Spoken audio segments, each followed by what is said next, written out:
Welcome to Regulatory Joe. I'm Joe Boyle, President of Regulatory Solutions here at Penstock. Today we're going to be talking about state-mandated benefit defrayal and what could be changing in 2025.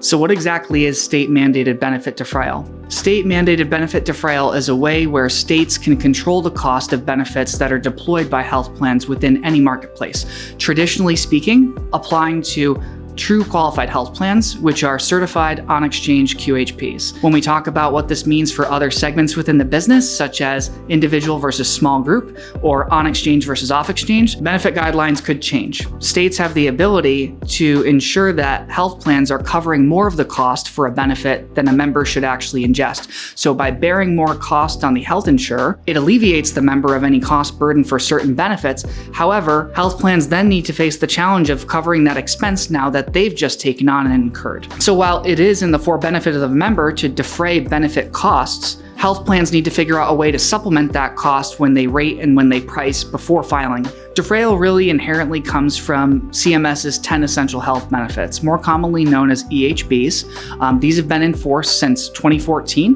when the Affordable Care Act was pushed into law. These 10 benefits must be covered by all plans across the country, no matter what, if you offer a true QHP, which is a certified on-exchange health plan with healthcare.gov. That being said, states across the country, all 50 of them, plus the domestic territories, have the ability to add an additional EHBs on top of the 10 federal EHBs put forth by CMS. That gives states more control over how they govern benefits and how health plans should be covering them for their members. State-mandated benefit defrayal really comes into play as state divisions of insurance are passing new healthcare policies into law, either at the beginning of a plan year or planning to introduce new healthcare policies in a future plan year.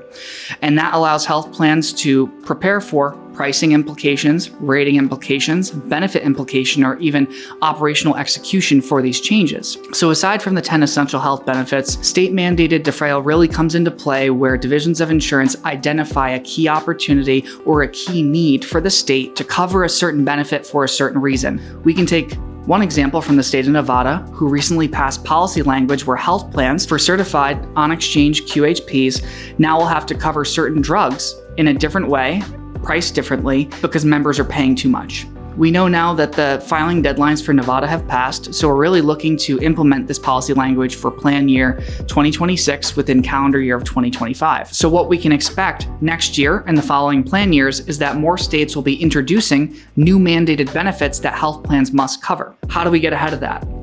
Well, we can look at objections. What are health plans objecting to issuers this year? We can find common themes with benefit deficiencies across plan portfolios with carriers in specific markets, which could be different across the country. Objections that are received and delivered in Connecticut are going to be very different than objections received and delivered in Michigan, and that could mean something very different than state-mandated benefits in the state of Florida. If you're not looking at the benefit deficiencies that you've incurred this year and understanding where the root cause of your cost share problems are today, we recommend that you start looking at the objections that you're receiving, the questions you're receiving from your regulators, and how the rate and price setting is completed for your plans and benefits. Being mindful of how much your plan is paying for the benefits that are being covered is going to be key to try to identify trends within your strategy. While CMS does not consider defrayal as an addition to EHB under the MBPP for 2025, what's really going to be important is for any changes put forth by a state, if you've ever completed a plan and benefit template, be mindful of how you've completed your benefit package tab. So whether it's benefit package 1, 2, 3, 4, pay attention to the bottom left-hand corner of your Excel sheet where your EHBs are listed. Some of them may be substantially equal or not. Just make sure that you are following the directive of the healthcare policy for your state, that those fields are filled in correctly. Once that information is transferred directly to CMS, upon submission of your filing, that will directly correlate to how benefits are paid when claims are incurred by a member.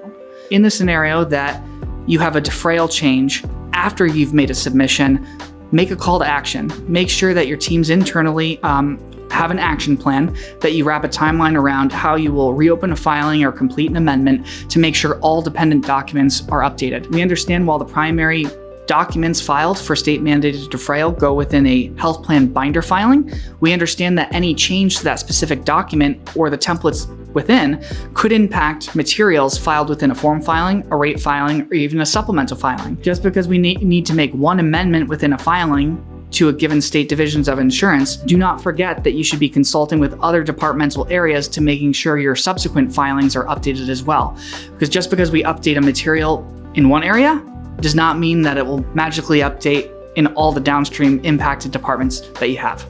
We all know consumer protections are arguably the most important part about enforcing compliance requirements for any qualified health plan or any health plan in general. We want to make sure that we are compliant with the delivery of our health plans to divisions of insurance, but also ensuring that members are receiving compliant healthcare in their day-to-day lives. By doing this, we also encourage everybody to run the non-discrimination tools that CMS has put forth at the beginning of each year to make sure that your plan templates, once you complete them with all the changes, pass all validation efforts before submission. Now, if there's a defrail change post-submission, we encourage everybody to run the non-discrimination tools against your plan templates to make sure they pass prior to resubmission. We want to make sure that for any consumer disclosure notifications that you have internally prepared with either your marketing teams or your legal teams, communications to make sure if this is a large benefit change, members need to know. We can often forego changes when we amend a filing with the State Division of Insurance or CMS. Oftentimes, depending on the size of the change, or in this case, the size of the EHB modification, letters need to be produced and mailed to members, which is another expense to health plans. So make sure that you're consulting all angles internally, whether it's your legal team, your marketing team, and your product team, to coordinate compliant delivery or notification to your members so they know that this change is coming. I think at the end of the day, we can all agree that defrail will not be going away anytime soon. It will be becoming more predominant in the marketplace. Thanks for joining another episode of Regulatory Joe. See you next time.